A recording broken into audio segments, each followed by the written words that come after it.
High, তোমরা সবাই কেমন আছো? দেখো, আজকে আমি চলে এসেছি রাইস কুকারে তোমাদের পোলাও কিভাবে বানাতে হয় দেখাবো। অনেকেই জানো এখন রাইস কুকার প্রায় সব ঘরে ঘরেই ব্যবহার হয়। তো আমি রাইস কুকারে খুব ইজি ওয়েতে দেখো পোলাও বানিয়ে ফেলবো। রাইস কুকারটা প্রথমে গরম করতে দিয়েছি। এবার একটু গরম হয়ে গেলে তার মধ্যে রিফাইন অয়েল দিয়ে দেবো অল্প করে। চাইলে পুরোটা ঘি দেওয়া যায়, কিন্তু আমি একটু রিফাইন অয়েল দিয়েছি আর একটু ঘি দিয়ে করব। আস্ত এলাচ, ছোট এলাচ দিয়ে দিলাম, একটু কালারের জন্য একটু হলুদ দিয়ে দিলাম তেলের মধ্যে, একটু তেজপাতা দিয়ে দিলাম, এবার ঘি দিয়ে দিলাম, দিয়ে একটু ঢাকা দিয়ে দেবো, একটু গরম হবে।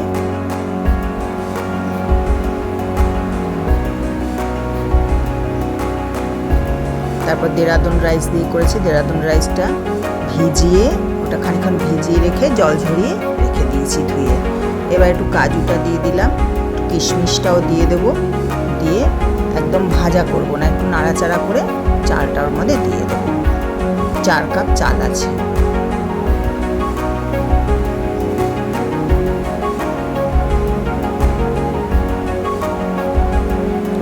এই কাপেরই আমি 8 কাপ জল দেব। এই জলটা একদম মেপে দিতে হবে, জল বেশি হয়ে গেলেই কিন্তু গন্ডগোল হয়ে যাবে। ওই জন্য জলটা একদম যা চাল নেবে তার ডবল পরিমাণে জল দেবো। 4 চামচ নুন দিলাম, আর একটু মিষ্টি মিষ্টি করবো এই জন্য 8 চামচ চিনি দেবো। তোমরা চাইলে কম বেশি দেবে, যে যেরকম মিষ্টি খাও পোলাও সেরকম দেবে। দিয়ে এবার এটা ঢাকা দিয়ে দেবো। এটা তো অটোমেটিক হয়েই যাবে নিজে থেকে। এবার গরম দুধের মধ্যে একটু কেশর ভিজিয়ে রেখে দেবো, একটু কালারের জন্য, আর একটু সুন্দর কালারটা আসবে। এই কেশরটা ভিজিয়ে রেখে দিলাম।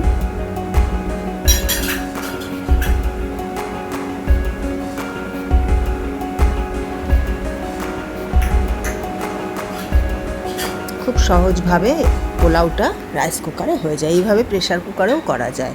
সেম ওয়েতে প্রেশার কুকারে একটা সিটি দিলেই হয়ে যায়। গ্যাসটা হাই ফ্লেমে দিয়ে দেখো হয়ে এসছে, সামান্য একটু বাকি আছে। এবার আমি কালারটা ওপর দিয়ে একটু একটু করে দিয়ে দেব, দিয়ে বাকিটা 2 মিনিট মতো আর হবে, হলে রেডি হয়ে যাবে। লাইট তো জ্বলে যাবে অটোমেটিক। পোলাও দেখো রেডি একদম।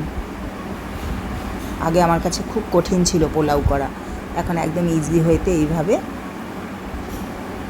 পোলাও রান্না হয়ে যায়। খেতেও দুর্দান্ত হয়। তোমরা বানিয়ে একবার দেখবে, দারুণ খেতে হয়। এই পোলাওর সাথে যে চিকেন বা মাটন খেতে চাও সেটা আগে দিয়েছি রেসিপি দুটো, কেউ না দেখে থাকলে দেখে নেবে। এর সাথে ওই পোলাওয়ের সাথে এই পোলাওয়ের সাথে ওই চিকেন মাটনটাই ভালো যাবে। কিন্তু আজকে আরেক রকমের চিকেন আমি একটু দেখাবো তোমাদেরকে এর সাথে। দেখো, পেঁয়াজটা ভেজে নিয়েছি, ভাজা বসিয়ে দিয়েছি, আর চিকেনটা শুধু দই মাখানো আছে, টক দই।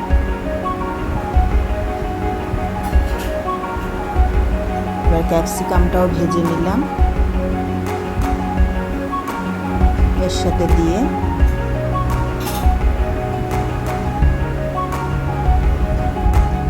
আদা রসুন বাটা। তেল চাইলে একটু দেওয়া যায়, কিন্তু আমি দিইনি, অল্প তেলেই করবো এই জন্য।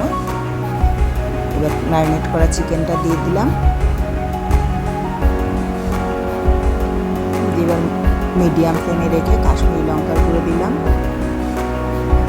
মিডিয়াম ফ্লেমে রেখে এটা কষবো আস্তে আস্তে।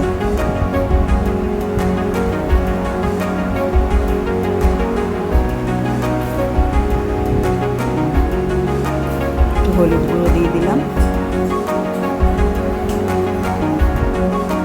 এবার ঢাকা দিয়ে আস্তে আস্তে এটা হবে।